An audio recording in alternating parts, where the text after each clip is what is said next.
In today's lesson, I am going to teach you some verbs of emotion. Sometimes they're called emotional verbs, but I am also going to give you some phrases that will help you to describe emotions and feelings that you may have when you are communicating in English.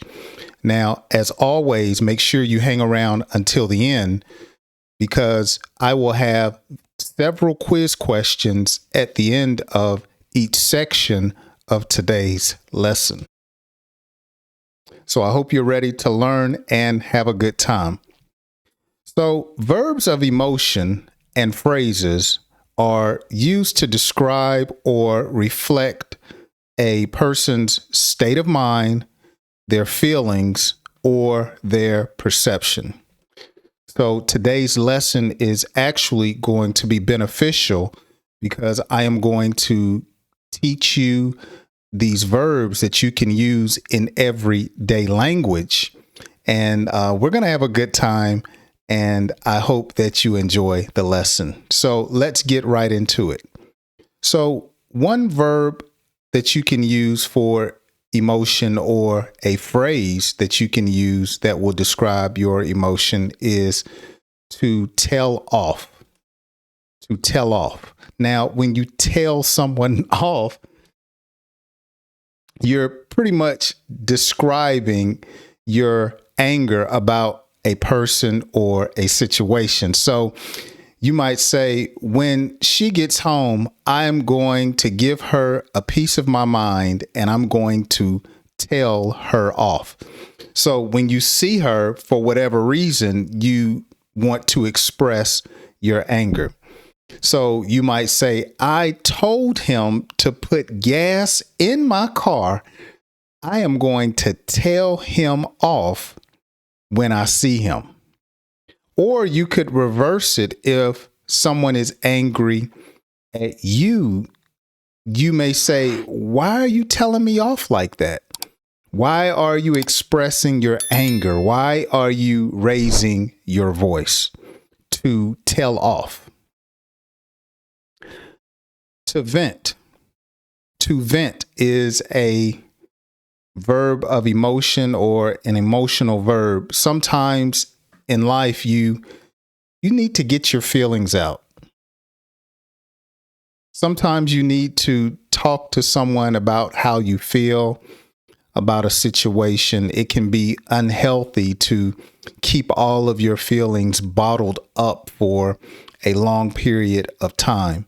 And so you need to vent, or you need to let all of your emotions out to someone or tell someone how you feel. I like to tell young people it's always good to have someone mature in your life that you can vent to when you have challenges or you have difficult times in life. You don't want to try to handle all of your situations and cares by yourself. You need to have someone that you can vent to. Some parents actually believe that their children will tell them everything. And that's just not how it is. Children are not going to tell their parents everything. And so one thing I would do is I would tell my children, my sons, hey, if you can't talk to me, this is who I prefer you to vent to. This is who I prefer you to get advice from, because you may not feel comfortable or desire to talk to me about certain things in your life. I know when I look at my life, I surely did not vent to my parents about everything. To vent. To blow up. To blow up. Sometimes when we get angry, we blow up. we explode. We have a temper. We're angry. Our attitude. We've taken all we can take and we just blow up on someone. I remember when I was working a job that was quite stressful, and I didn't know how to handle the stress. And so when I came home, my wife was the first person and the closest person that I would see on a daily basis. and I would blow up on her. I would take all of my frustration out on her. And that was not healthy for our relationship. And I had to learn that. And I would constantly blow up on her. And so this is a way that you describe when you are just fed up with a person or a situation. You just explode. All of it comes out very quickly and oftentimes harshly. To blow up. To lash out. Have you ever lashed out on someone and said something that you had no business saying or you regret saying? To lash out. Someone may simply ask, could you pass the ketchup? Why do you want the ketchup? Get it yourself. You're lashing out. Can you take me to the store? I'm tired of taking you to the store. Can I turn the channel? I don't want to turn the channel. You know, you're lashing out. You're just spewing venom on a person because you're going through something in your life. You lash out. Depressed. Many people are depressed about their life. Many people are depressed about their situation, or sometimes people get depressed about the death of someone that they love. And so when a person is depressed, they are to the point to where they are anxious or they have stress, and it's usually bottled in. And some people express their depression in various ways. Some people get quiet. Some people don't want to talk. Some people do drugs. Some people drink. So depression is expressed in a number of ways. Some people get violent. But depression is when a person's heart is just very, very heavy. They're sorrowful. And depression can happen to someone that is young or to an adult. And I believe it's a part of life. At some point in life, you will get depressed, but it's important to make sure that you don't remain depressed. You don't need to allow depression to overtake you. Timid is a word that describes a person that is shy. Someone that is not very bold in how they act or how they present themselves to other. They're bashful. Okay. They're not quick to speak up for themselves. And so you could describe a person as being timid, as being someone that is not outspoken. Okay. At some point in your life, you're going to run into someone that is timid. Oftentimes we call people that are timid sheltered, or we may call them afraid or fearful. But it can be a number of reasons. Sometimes people just have a timid personality. That's just how they carry themselves. But that does not mean they're not good people. But you can describe a person's emotions or your perspective of a person by being timid or shy. Withdrawn is another verb that describes a person's emotion or perspective. When a person is withdrawn, they don't want to be bothered. They don't want anyone to say anything or to do anything to them. They're off to themselves. They answer the phone very quickly and they hang up. They don't want to talk. They are withdrawn. They can be in a room with a crowd of people and they'll be off in the corner by themselves. They are withdrawn. Okay. Now, here's our first pop quiz question. So I've given you about 7 or 8 verbs that describe emotion and phrasal verbs. Let's see if you can answer this question correctly. Based upon the lesson thus far, what does lash out mean? Okay, so this one is phrased a little bit different. What does it mean to lash out on someone? Make sure you put your answer down in the comment section and let's see if your description or your answer is correct. On to the next one, to consider. So when you consider something, you're thinking about it. You're pondering before you make a decision. So you may have to choose between two different, let's say, types of fruits. And so you have to consider which one you want. You may be buying a vehicle and you have to consider, do I want a car or do I want a truck? You may be interested in two different women and you may consider, do I want to talk to the tall woman or do I want to talk to the short woman? So you consider, okay, you're making a choice about something or about a situation. And that's just life. You're always going to have options and you have to think before you make certain decisions. To frighten, to scare. Okay, so if the lights were out in the room and someone were hiding in the closet and you walked into the room, they would frighten you or could frighten you by saying boo or scaring you. Or oftentimes on social media, on TikTok or sometimes YouTube, you see people doing pranks and it frightens a person or they frighten a person. There's this one particular video on YouTube to where this guy dresses up like a bush and people walk by and the bush moves and he frightens people. He startles them. He tries to make people afraid. And that's what it means to frighten. To disappoint. To disappoint. So you can disappoint someone else or you can disappoint yourself. You can let down someone based upon your choices or based upon your actions or based upon something that happened to you. So you might say the athlete was disappointed that they did not win the game, or the parent was disappointed in how their child behaved. Or you might say, I was disappointed that Jay did not stream for 3 hours.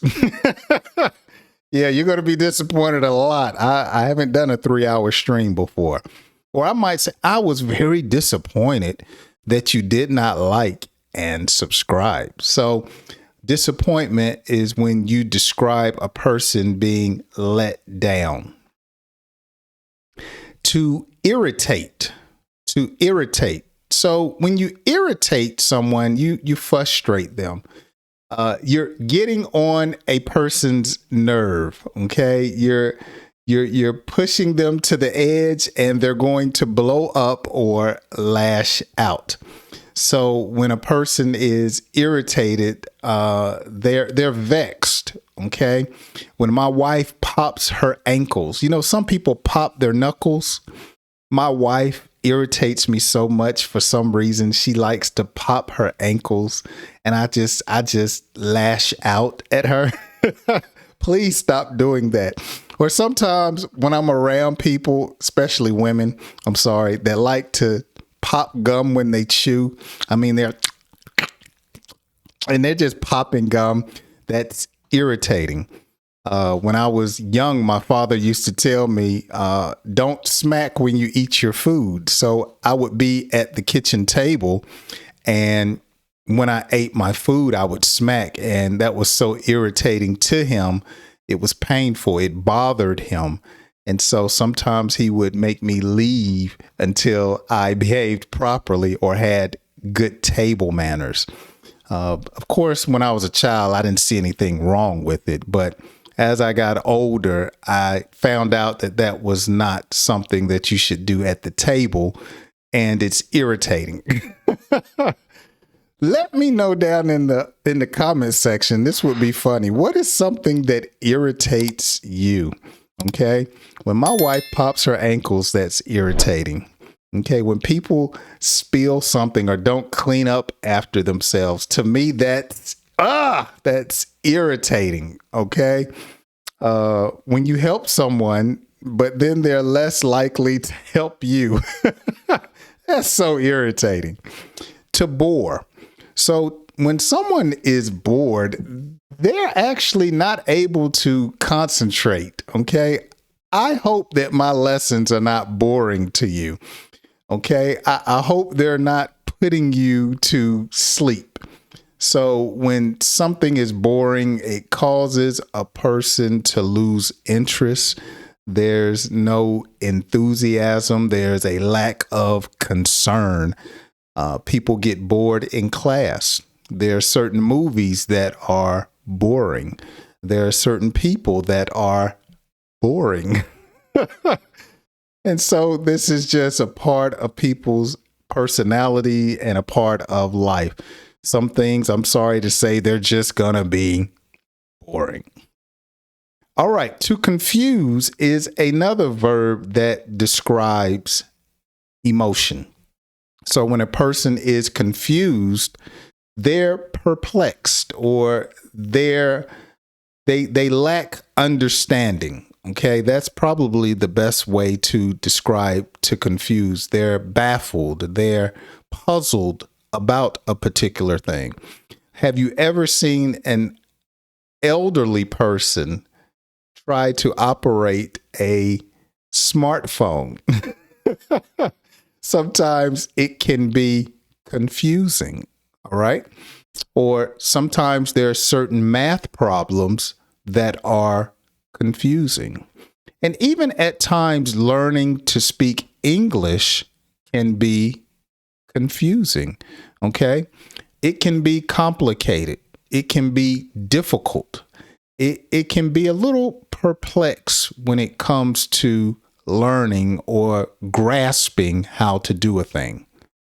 To confuse. To crack up. To make laugh. That's what it means to crack up. To make laugh. Okay. So you might say, you really crack me up, Jay.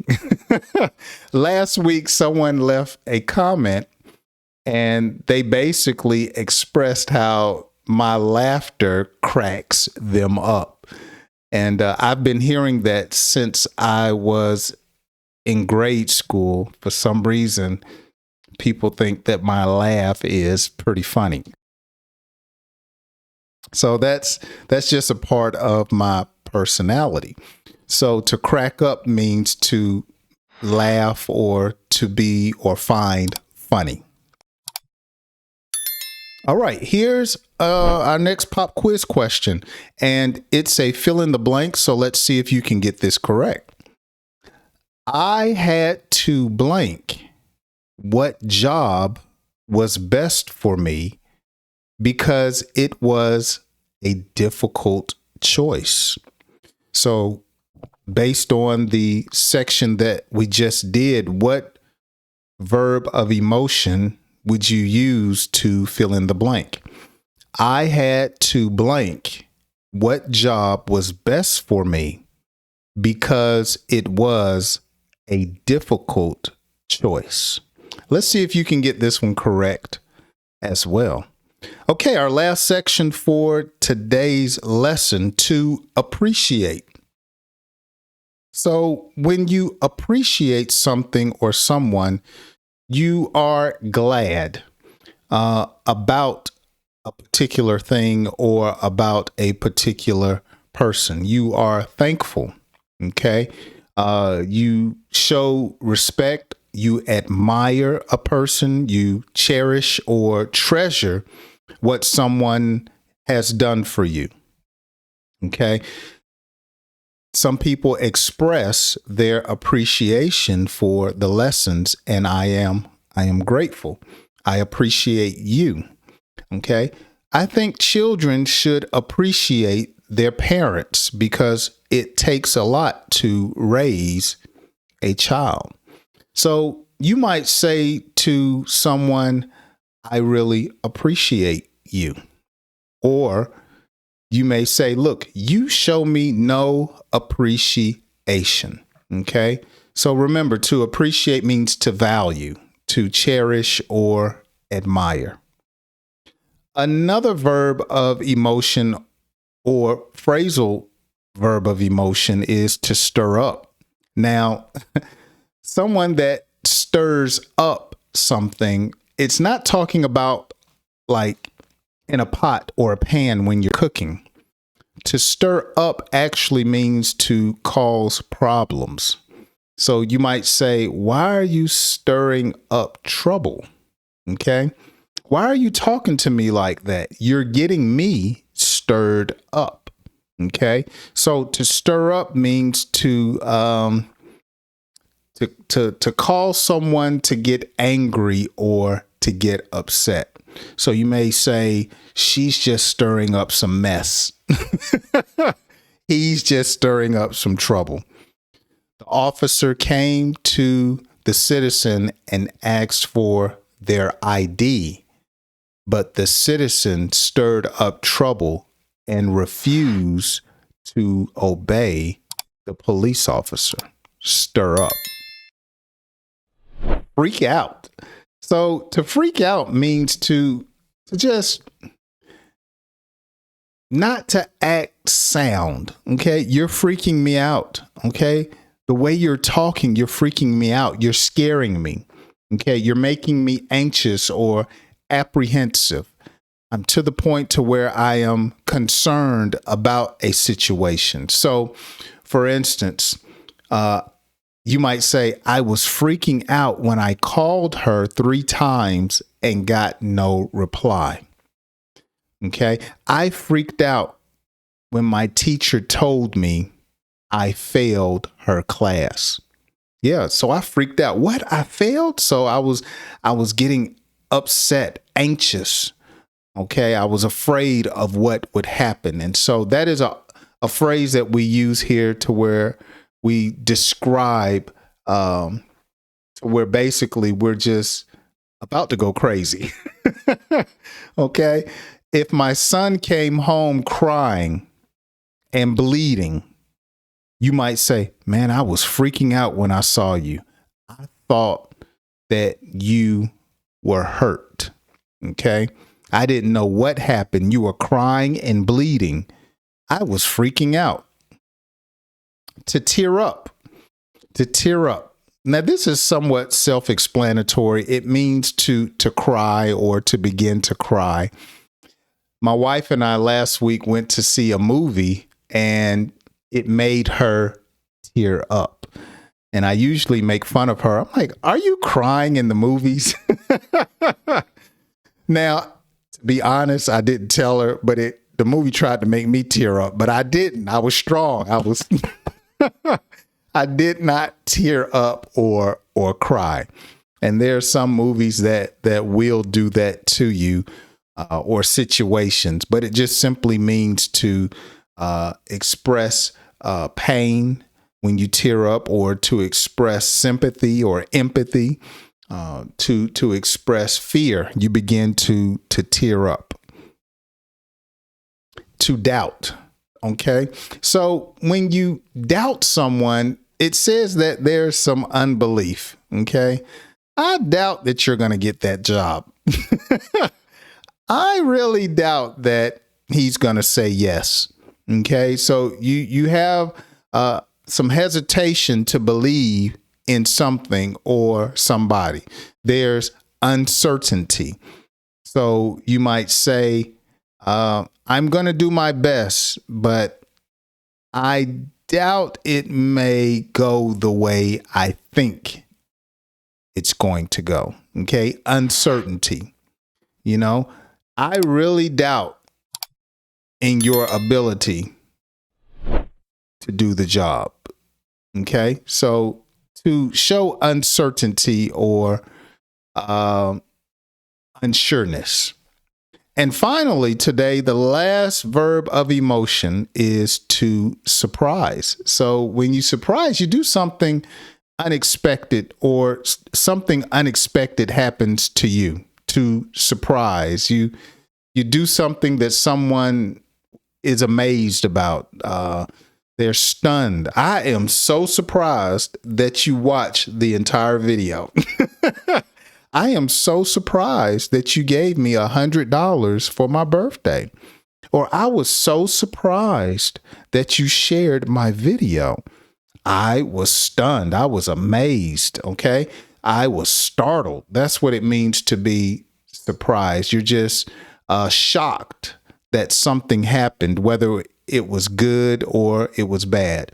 I was pulled over, you might say, by the police officer for speeding, and I was surprised that I did not get a ticket. Or I was surprised that my taxes were so low this year. Surprised. All right, here's our last pop quiz question for today's lesson. As best as you can, use the emotional verb doubt in a brief sentence. As best as you can, use the emotional verb doubt in a brief sentence. Leave that down in the comments section and let's see your creativity.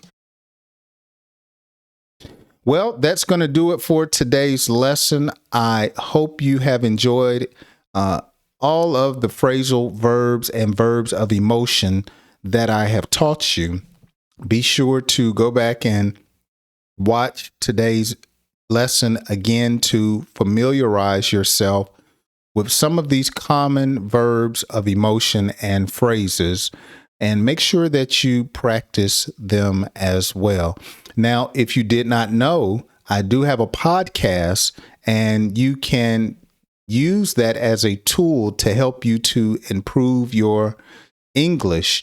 And the link for the podcast is down in the description. I released about 3 to 4 episodes each week to help you to improve your English. Thank you so much for spending time with me. Make sure you check out some of my other videos here on the channel. Have a great day. Thank you so much for watching today's video. If you enjoyed today's lesson, be sure to hit the like button and the subscribe button. Also, enjoy these videos that will help you understand and speak better English. My name is Jay, and I hope you join me on my next lesson.